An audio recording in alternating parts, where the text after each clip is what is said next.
Expensive coffee, a special day, and musical taste.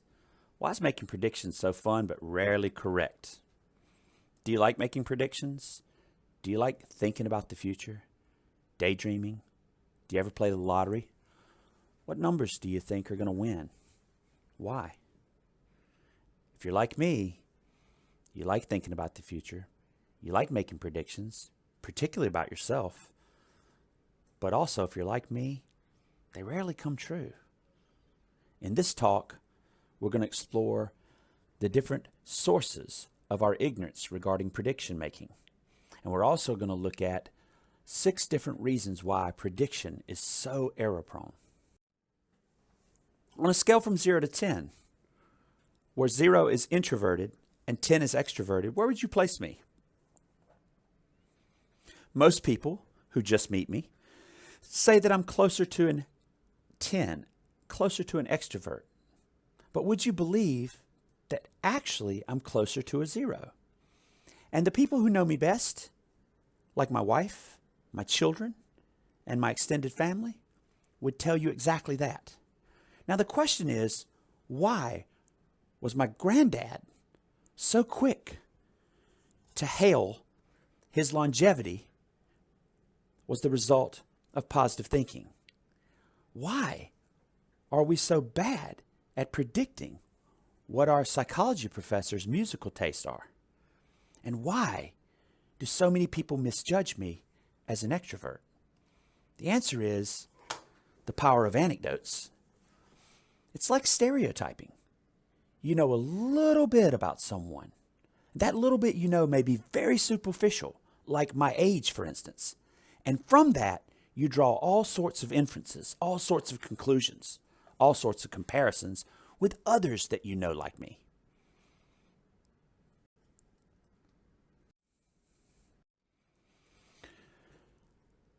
Would you believe that I pay $20 a pound for coffee? Now, granted, it's good coffee. In fact, it's my favorite coffee. It won the National Barista Championship about 10 years ago. That's how good a quality of coffee it is. But is it a good deal? Most people say, no way. When most people hear I pay $20 for a pound of coffee, they look at me sideways. They think I have more money than I have sense. The truth is, I think it's a really good deal. Not when you compare it to inferior coffee, like the kind you see in the grocery store for $5 or $10 a pound.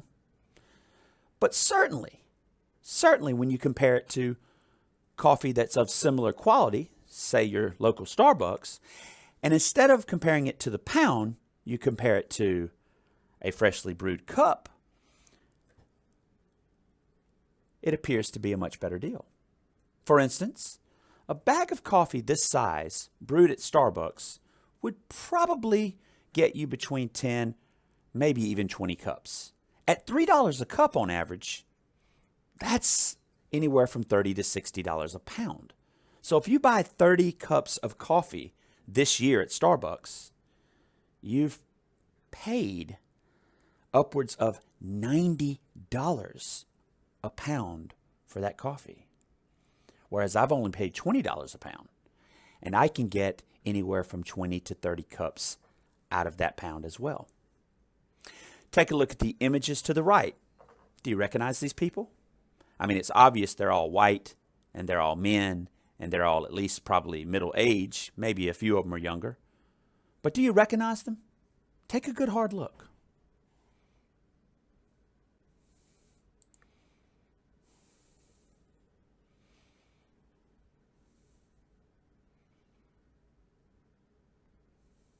Now what I want you to do is turn your head around. That's right. Turn your head so they appear right side up. How did you miss Howie Mandel? How did you miss Bradley Cooper, Donald Trump? Now I'd like you to imagine that you're invited to play poker tonight. It's $5 a hand, Texas Hold'em. You sit at the table, you throw your $5 in the pot, and the dealer immediately takes a fresh pack of cards out of a pack and begins to deal. What do? Do you fold immediately? Do you play and hope for the best? Do you put your experience as a card player to work and try to fake your way to a winning hand? Or do you immediately throw your cards in and say, "Miss deal"? Well, if you're smart, if you've ever played poker, or any card game for that matter, you know that this would be unfair. It would be unfair because the dealer should, before anything, shuffle those cards. And when you're doing research into human behavior, we have to always remember that people come in with all sorts of differences, all sorts of variations. And before we can put them to the test, before we can compare them systematically, before we can look at or examine the extent to which something is working in a psychological experiment, you've got to first shuffle the cards or shuffle the participants. More on that later. Next, I'd like you to do a little calculating. I want you to imagine that you walk into a room of strangers. How many people, including yourself, do you think would need to be in that room before you'd have a 90% chance of ensuring that two of you share the same birthday? Put another way, you walk into a room. Before you can be confident that two of you in that room have the same birthday at 90% confidence, how many people would need to be in that room? Now, here's a little hint. There are 365 unique birthdays in a year. Out of 365 possible birthdays, how many people do you think need to be in a room before at least two of you will share the same birthday at a 90% chance? Would you believe that it's close to 38 people? If you don't believe me, calculate for yourself here.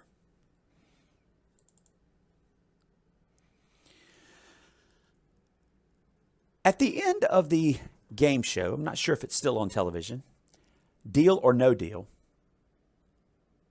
participants, if they're very fortunate, should have 2 suitcases left.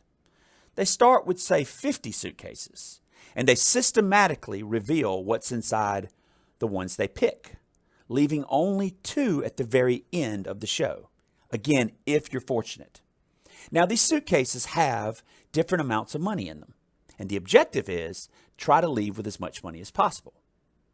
One of these suitcases has $1 million prize. Another suitcase has only $1, for instance. Let's imagine that at the beginning of the game, you, the contestant, selected suitcase 5. After you selected suitcase 5, you were asked to choose 2, 3, 4 suitcases at a time which suitcases you would like the show's host, Howie Mandel, to reveal. So, throughout the game, you revealed every suitcase remaining except 1. Now, you know that the $1 million was not in any of the other 48 suitcases. You're left with just 2. The suitcase you started with, number 5, and the suitcase that remains, number 17. Now, the question is, do you keep the original suitcase? Or do you switch if given the opportunity and take suitcase number 17? Did you know that most people say it doesn't matter? There's a 50-50% chance of winning now, whether I keep suitcase number 5, my original, or I change to number 17. But the truth is, you have a 98% chance of winning the $1 million if you switch to suitcase number 17. To learn more about that, click on the image in the screen. Probability, my friends, is important. Probability is a mathematical function, a mathematical formula that you can learn and practice. And understanding probability.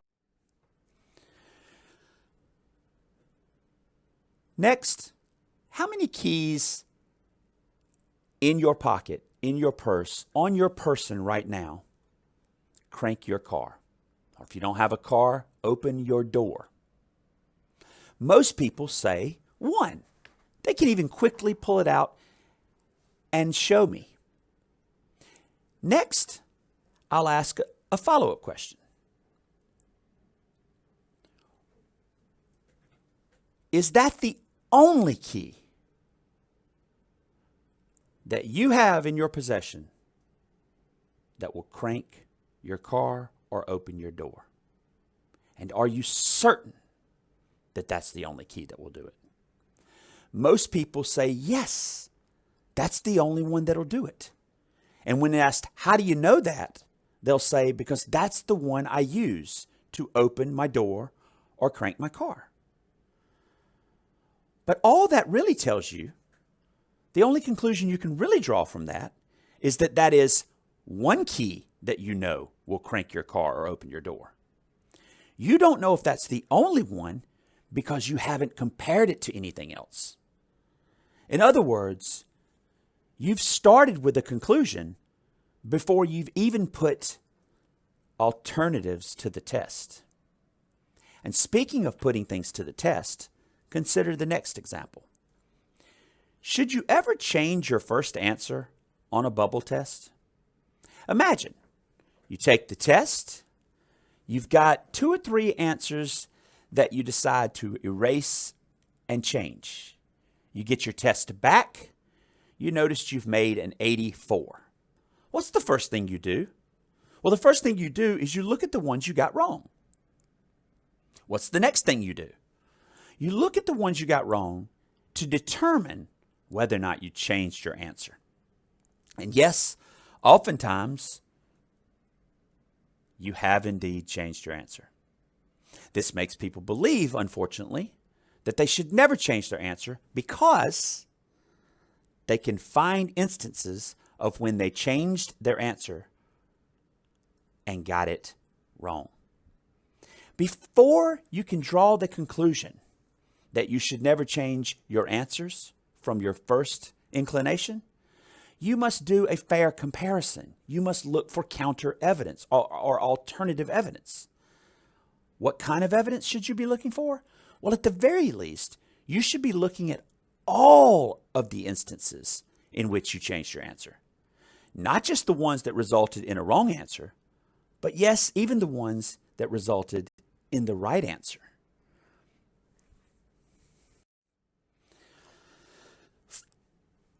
Finally, what should you do before an exam to ensure you're prepared? You've got one coming up on the 18th of September. What should you do? What will you do in anticipation of this exam? If you're like most students, most good students, you'll say, well, I'm going to prepare. I'm going to study. The next question is, why are you going to study? If you're like most, you'll say, because I want to learn. I want to make sure that I'm prepared. I want to make sure I know the material that could be on the test. Does this guarantee you're ready? I would submit to you no. I would submit to you that you're just as ignorant going into the test after you study your notes, after you study the textbook, as you would be really had you never studied to begin with. I know that's an outrageous claim, but let me break it down and explain why I say this. The only thing studying your notes will tell you is that you know something that you know, or that you don't know something that you know. It will not tell you that you don't know something that you don't know. In other words, if you don't have it in your notes, it could still be on the exam. If you're trying to determine what it is you don't know by looking over your notes, that's not going to do it. What should you do before an exam to ensure you're prepared? Take exams. You should take tests and quizzes as part of the process of preparing for exams. You shouldn't wait until the exam to find out what you didn't know. Ignorance of what you don't know is bad for predicting what you should know. Why is prediction so hard? In summary, number one, we talked about anecdotes are compelling, but they're not generalizable. My grandfather lived 5 years and did no medical treatment.